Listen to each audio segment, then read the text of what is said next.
Panibagong araw, panibagong ulam. Ako si Saratan at ito ang aking kwento. Low budget ulam nga po pala for today's video. Sitaw ang bida ngayon sa ating luto serye. At syempre, isa-isa po natin itong pinuputol gamit ang ating mga kamay. Hinugasan rin po natin ito matapos putulin. Kasunod po ay hiniwa natin ang kamatis.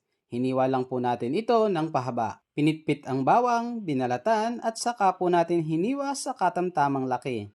At ang laging huli sa ating paghihiwa ay ang sibuyas. Hindi naman po sa pagyayabang ay kayang-kaya nating maghiwa ng sibuyas ng hindi nakatingin. Isa nga po pala ito sa bagay na pinag-aralan natin noon nang tayo ay ma-expose sa kusina. Maliit man pong achievement kung ating ituturing, pero sa puso ni Sir Atan, ito po ay napakalaking bagay.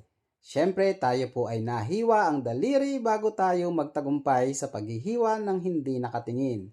Kaya't sa mga batang nanunood sa video ni Sir Atan, ay huwag po itong gagayahin ng walang gabay ng magulang o nakatatanda sa inyong tahanan. Sisimulan na po natin ang pagluluto ng ating sitaw.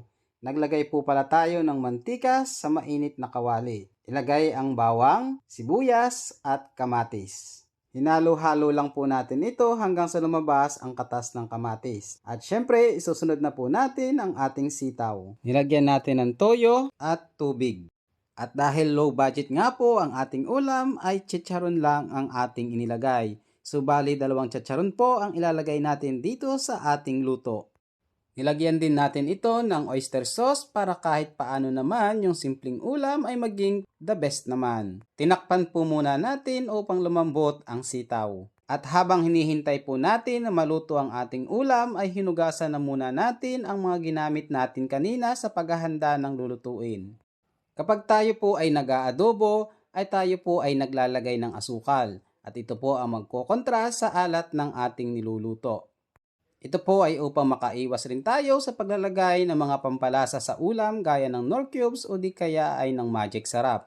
Sa pagluluto nating ito ay nalimutan po nating lagyan ito ng paminta. Ganun po talaga siguro kapag may kasamang bata sapagkat hindi natin priority ang halang ng ating niluluto. At dahil hindi nga po tayo eksperto talaga sa pagluluto ay hindi po nawawala ang pagtikim natin ito. Ito po ay upang masigurado natin na ang ulam na ating niluto ay talagang pasok sa panlasa ng ating asawa at mga anak. At ito na po ang simpleng adobong sitaw ni Sir Atan. Tara po at kain po tayo. Bali sinabayan po pala natin ito ng natira nating ginataang tambakol.